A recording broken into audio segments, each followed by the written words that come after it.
Equipment और material का selection किस तरीके से होगा, किस जगह पे कौन सा इक्विपमेंट कौन सा मटेरियल यूज करना है, इस चीज को हम लोग थोड़ा सा अच्छे से समझते हैं। सब चीज को समझने के लिए सबसे पहले क्या समझना पड़ेगा कि वर्क एट हाइट करने के लिए, ऊंचाई पे काम करने के लिए क्या क्या और साधन उपलब्ध है। ऐसा तो नहीं कि सिर्फ और सिर्फ स्कैप फोल्डिंग है कि स्कैप फोल्डिंग की मदद से ही हम हाइट पे काम करेंगे, और भी साधन उपलब्ध है या नहीं। तो इस चीज को थोड़ा सा अच्छे से समझते हैं। सबसे पहले तो ये देख लेते हैं ऊंचाई पे काम करने के लिए और क्या क्या इक्विपमेंट्स हैं।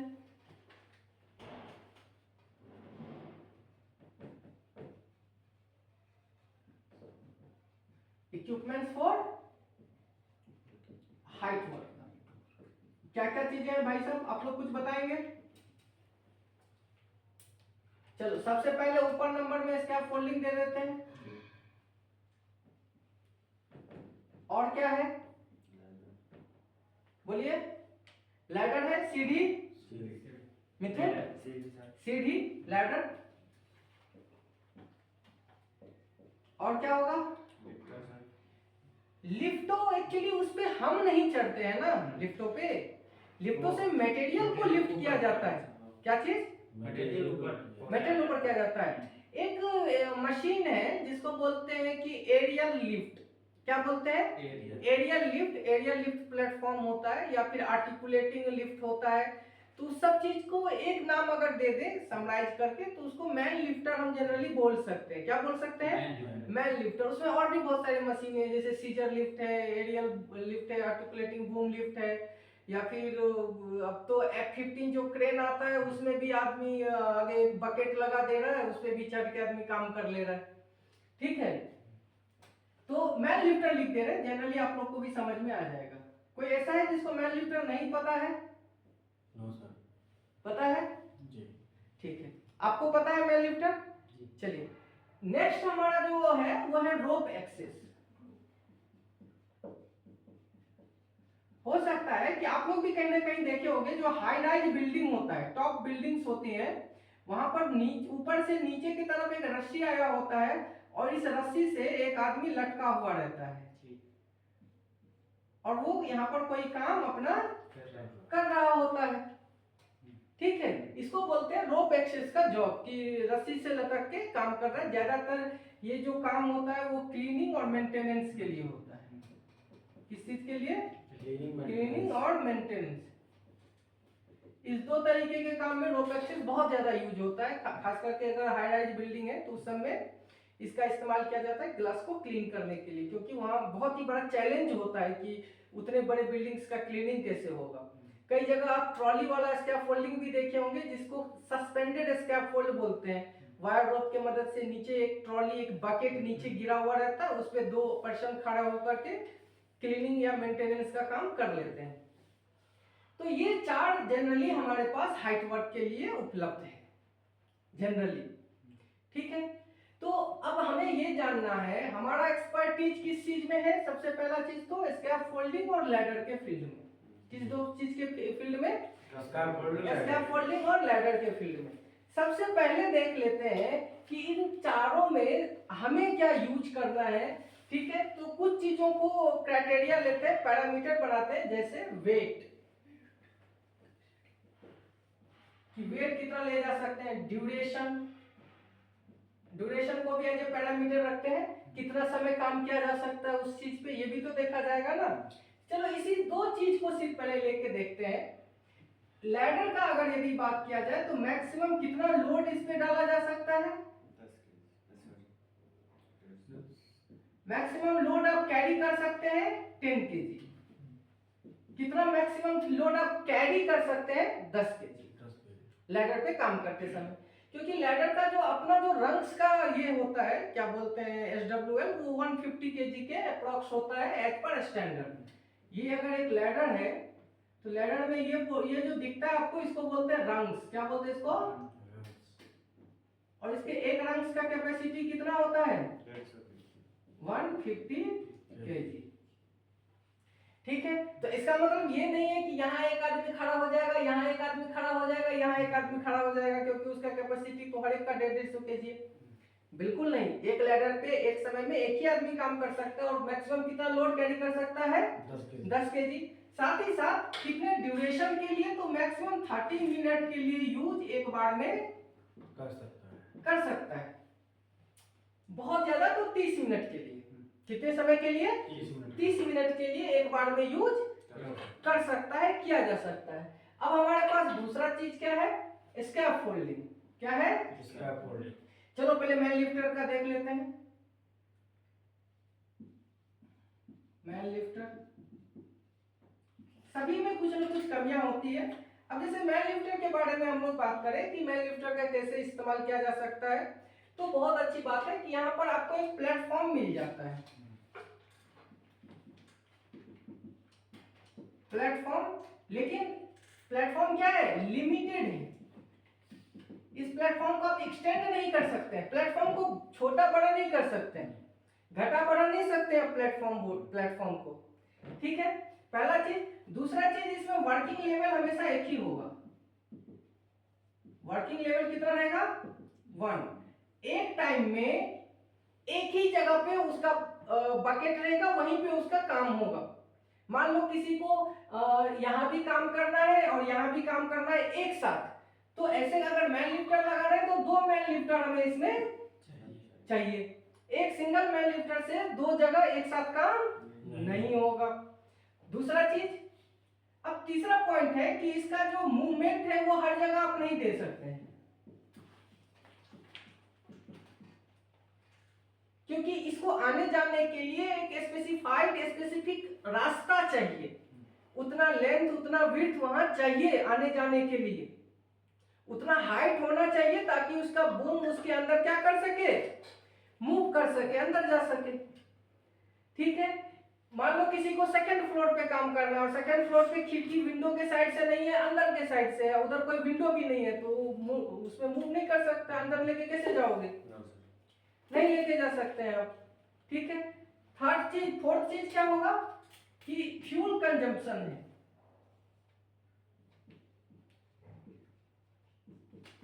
क्या चीज है? Fuel consumption. ठीक है, क्योंकि आप यूज कर रहे हो तो फ्यूल और ऑयल दोनों चीज का कंजम्पशन इसमें होगा। फ्यूल और ऑयल के बीच का अंतर पता है ना? फ्यूल क्या होता है? फ्यूल तेल, पेट्रोल। तो होता क्या है? फ्यूल और ऑयल में क्या अंतर होता है? देखा जाए तो दोनों सेम है, बट उसका काला उसका अलग है, इसका काला अलग है। वही तो पूछ रहे, काम क्या है? जो ऑयल होता है ना, वो जनरली लुब्रिकेशन के लिए यूज करते हैं। किस काम के लिए? लुब्रिकेशन के लिए। लुब्रिकेशन तो सब जानते हो भाई, साइकिल चलाए हो कभी? साइकिल चलाते हो, बारिश सब के समय में साइकिल का जो चेन का क्रैंक होता है वो किरकिर करने लगता है, तो उसमें क्या करते हैं? थोड़ा सा मोबिल डाल देते हैं तो फिर स्मूथ हो जाता है, उसको बोलते हैं लुब्रिकेशन। ठीक है, और जब आप बाइक चला रहे हैं तो अचानक एक जगह जाके बाइक रुक गया, क्यों रुक गया? तो अंदर का तेल खत्म हो गया। कौन सा तेल? तो पेट्रोल। यानी जो जल करके आपको ऊर्जा दे रहा है उसको बोलते हैं फ्यूल। यानी डीजल, पेट्रोल, केरोसिन, ये सब फ्यूल है। ठीक है, चलिए आगे बढ़ते हैं और अपने स्कैफोल्डिंग को अब देख लेते हैं।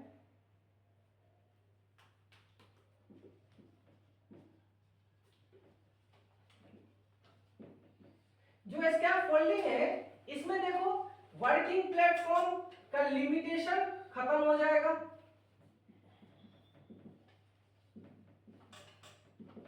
वर्किंग प्लेटफॉर्म आप घटा सकते हैं, बढ़ा सकते हैं। आपको मान लो कि मेरे पास 200 मीटर बाय 200 मीटर का एक रूम है, जिसमें पूरे रूम पे एक साथ मुझे काम करना है, कोई दिक्कत नहीं है, मैं वहां पे लार्ज डेक टावर बना दूंगा, पूरा रूम एक साथ कवर कर दूंगा, कर सकता हूं। ठीक है, वर्किंग प्लेटफॉर्म का कोई लिमिटेशन नहीं रहेगा। वर्किंग लेवल ये भी आप एक साथ 2 जगह 3 जगह काम कर सकते हैं। एक प्लेटफॉर्म बोर्ड यहाँ है, यहाँ खड़ा होकर मैं काम कर रहा हूँ। एक प्लेटफॉर्म बोर्ड मेरे से 4 मीटर ऊपर है, वहां पर कोई खड़ा होकर काम कर रहा है, कोई दिक्कत नहीं है। ठीक है, मूवमेंट कहीं भी आप ले जा सकते हैं, बशर्ते कि आपको मैन पावर यूज करना पड़ेगा। 20वें फ्लोर पे जरूरत है, आराम से मटेरियल लेके चले जाओ, वहां टावर बना लो, कोई दिक्कत नहीं, कोई फ्यूल कंजम्पशन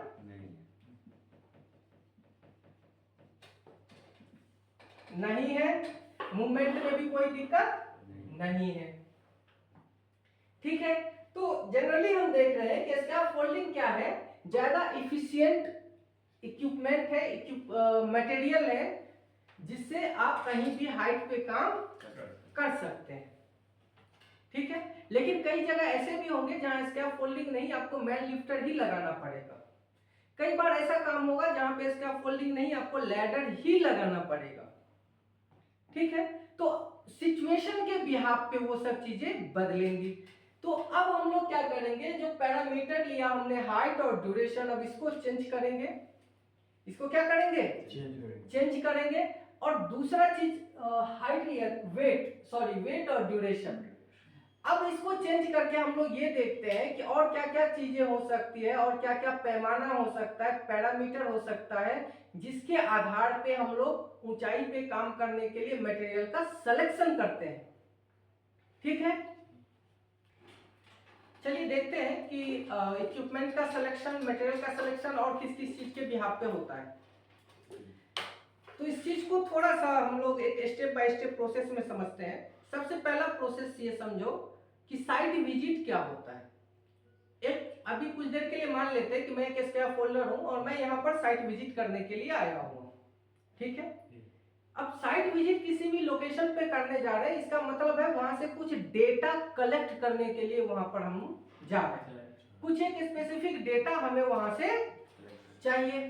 स्पेसिफिक डेटा क्यों चाहिए, क्योंकि भाई साहब हमें जानना पड़ेगा कि वहां खाली जगह कितना है, लंबाई कितनी है, चौड़ाई कितना है, ऊंचाई कितना है, दीवार से दूरी कितना है, दीवार के नजदीक कितना है, ऊंचाई पे और क्या क्या चीजें हैं, कहीं कोई क्रेन वगैरह है क्या हाइट पे, कहीं इलेक्ट्रिकल लाइन गया है हाइट पे क्या, जमीन का कंडीशन कैसा है, दलदली मिट्टी है, बालू है, या फिर कठोर फार्म जगह है, प्लास्टर हो रखा है, या किसी बिल्डिंग के सेकंड या थर्ड फ्लोर पे है जहां पर मिट्टी देखना ही नहीं है।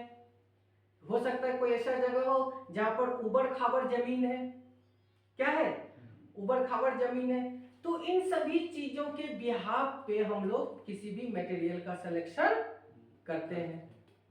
इसके अलावा और क्या क्या चीजें जुड़ेंगी साइड से, कितने पर्सन काम करेंगे उस पे चढ़ के, कितने दिन का या कितने समय का जरूरत है काम का, सबसे इंपॉर्टेंट काम क्या है, काम क्या है, कहीं दीवार जुड़ाई का काम हो रहा है या प्लास्टर का काम हो रहा है। दीवार जुड़ाई का काम होगा, वो प्लेटफॉर्म के ऊपर ईंट भी रखेगा, हो सकता है कि 100-150 ईंट रख ले, फिर जुड़ाई का काम करे। मैसन जनरली वही करता है, ऐसा तो नहीं है कि एक ईंट जोड़ेगा फिर एक ईंट नीचे से बोलेगा लाओ दो, फिर लेकर के फिर जोड़ेगा। वो तो अपने प्लेटफॉर्म पे ही ईंट जमा कर लेता, अगर आप लोग कहीं घर बनते देखे होंगे तो उस काम में कितना वजन डाला जाएगा प्लेटफॉर्म के ऊपर, ये भी बहुत बड़ा फैक्टर होता है। तो इन सब चीजों के आधार पे हम लोग कंक्लूड करते हैं कि कौन सा स्कैफोल्डिंग दिया जाए, कौन सा स्कैफोल्डिंग दिया जाए।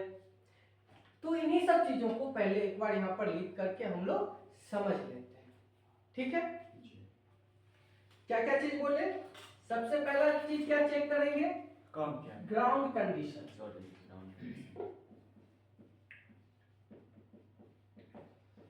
ग्राउंड कंडीशन में क्या देखेंगे, level, type of floor. Type of floor में क्या क्या बोले, जैसे सैंड हो सकता है, बालू हो सकता है, कीचड़ हो सकता है। कीचड़ को इंग्लिश में क्या बोलते हैं, मड, जिसको दलदली मिट्टी बोलते हैं, हो सकता है। फार्म जगह हो सकता है, फार्म का मतलब है मजबूत, फार्म का मतलब क्या है, मजबूत। या फिर स्लोप हो सकता है, बहुत सारी चीजें हो सकती है। ठीक है, वो जब आप देखने जाओगे उसके बाद आपको पता चलेगा। ठीक है, दूसरा पॉइंट हम लोग क्या चेक करेंगे, हाइट कंडीशन। क्या चेक करेंगे, हाइट कंडीशन में सबसे पहले क्या देखेंगे, इलेक्ट्रिकल लाइन, फिर हो सकता है कि क्रेन वगैरह कुछ है,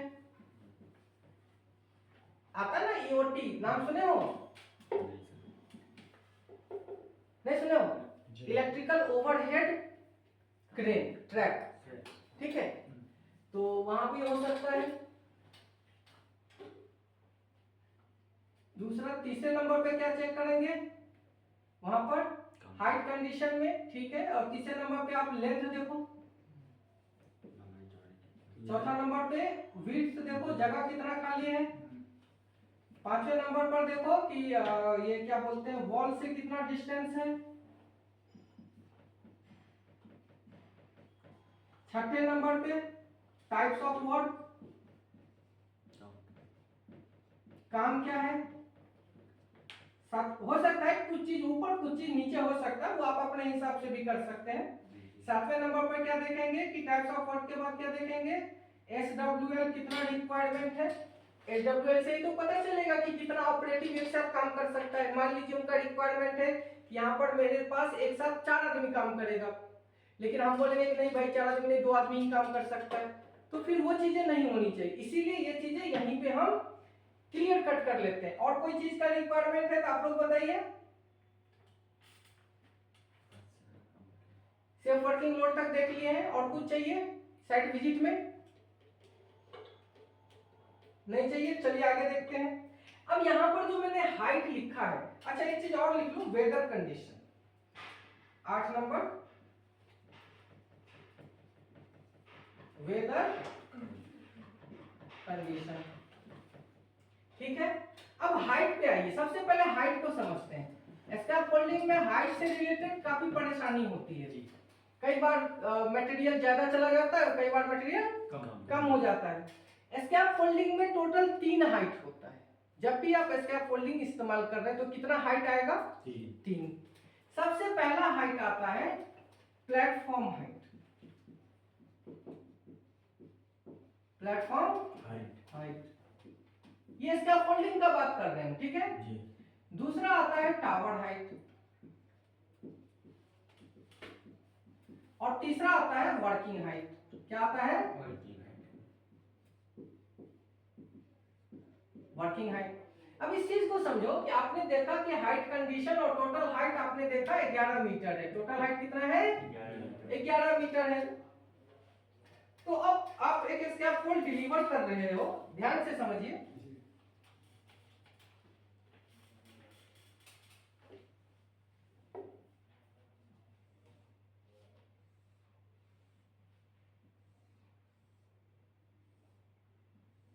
अब ये जो मेरा स्कैफोल्ड है इसमें कौन सा हाइट क्या है, ध्यान से देखो, ये है प्लेटफॉर्म हाइट, ये क्या है,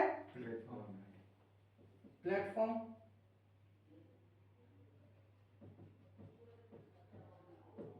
ये है टावर हाइट,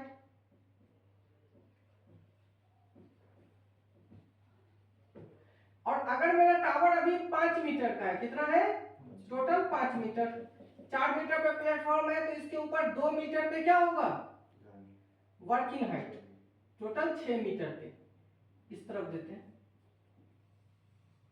ये हाइट कितना हो जाएगा, 6 मीटर वर्किंग हाइट,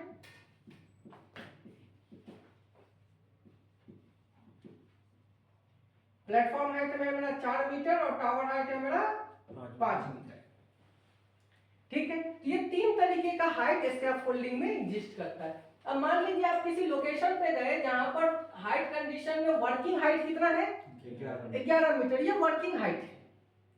अब मान लो कि वहां पर स्कैफोल्डिंग भेज दिया जाए जिसका टोटल हाइट 9 मीटर है, टोटल हाइट कितना है, 9 मीटर, टोटल हाइट का मतलब यहां तक टॉप रेल तक, तो क्या उस टावर से काम हो पाएगा, हाइट कम हो गया।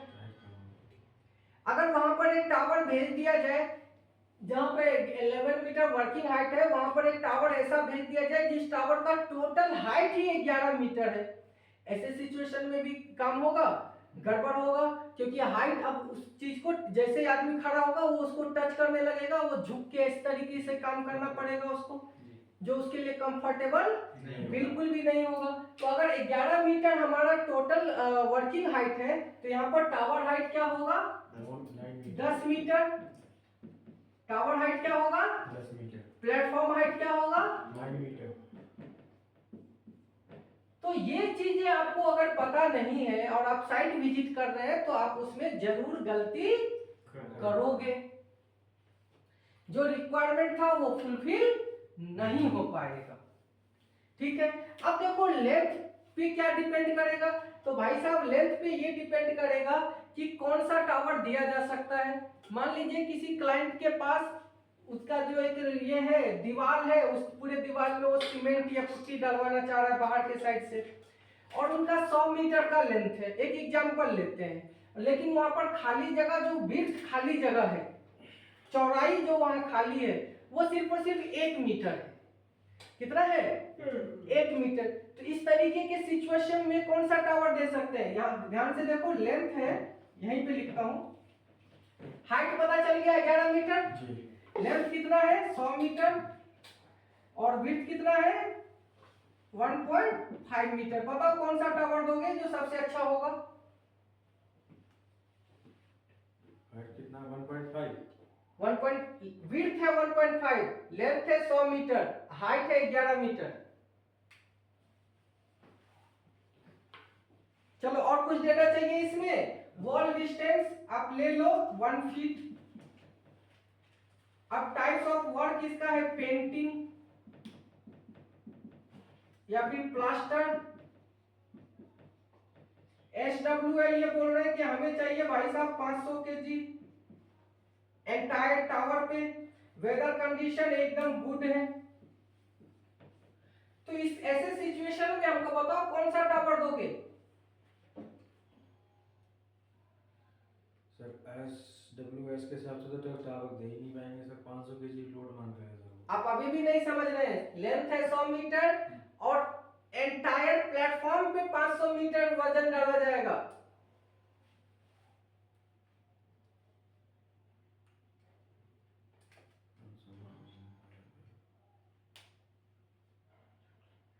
नाम सुने हो कभी इंडिपेंडेंट टावर तो स्टील में बोलते हैं, ये क्या बोलते हैं लिंकेड टावर का नाम नहीं सुने हो।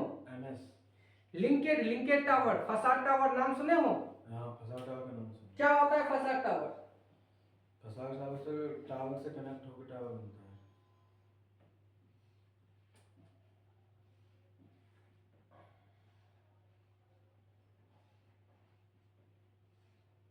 अभी इतना ही बना रहे, उतना कहां तक जाओगे। ये टावर एक दूसरे से क्या होता है कनेक्ट होगा।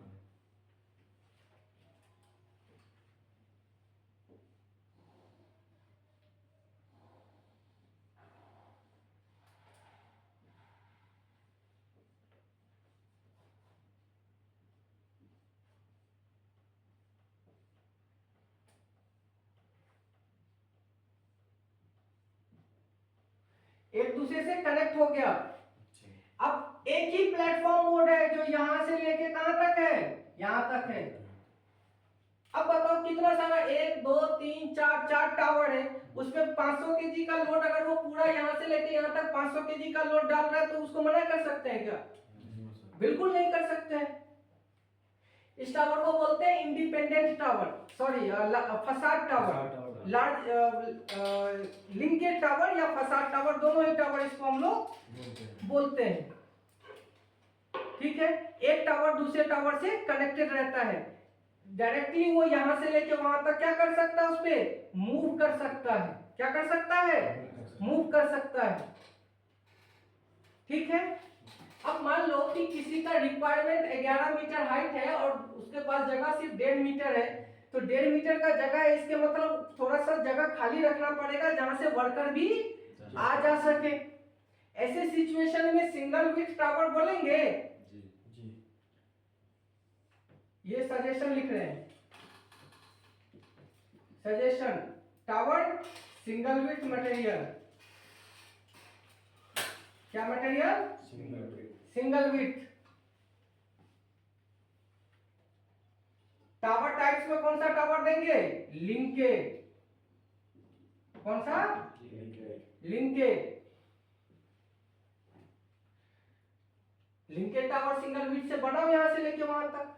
अब दूसरा प्रश्न आता है कि भाई साहब विड्थ तो सिर्फ 1.5 मीटर है, तो वहां पर तो हम लोग SP15 भी नहीं लगा पाएंगे, क्योंकि हाइट 11 मीटर है तो SP15 कम से कम होना चाहिए, वो तो लगा नहीं पाएंगे। तो ऐसे कंडीशन में क्या रखेंगे, टाई, क्योंकि यहाँ पर दीवार है और दीवार से दूरी 1 फीट का है, आराम से वहां टाई लगाएंगे।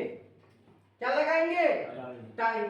तो अब ये अलग टॉपिक है कि कौन कौन सा टाई लगेगा, उसमें भी हम लोग बात करेंगे, ठीक है। लेकिन यहाँ पर ये सजेशन समझ में आया आपको? अगर यही समझ में नहीं आएगा कि क्या क्या चीज हम लोग इस्तेमाल कर सकते हैं, क्या क्या मटेरियल है, तो फिर साइट विजिट करके क्या मिलेगा आपको?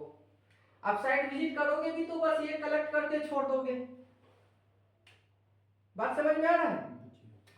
तो ये सभी वो सब पैरामीटर है जिसके बिहाफ पे हम लोग ये सेलेक्ट करते हैं, ये डिसाइड करते हैं कि इस लोकेशन पे कौन सा स्कैफोल्ड टावर इस्तेमाल किया जाएगा। इसमें किसी को कोई डाउट है, कोई क्वेश्चन है तो बताओ। कोई क्वेश्चन? रिंकू आपका? नहीं। चलिए ठीक, ओके।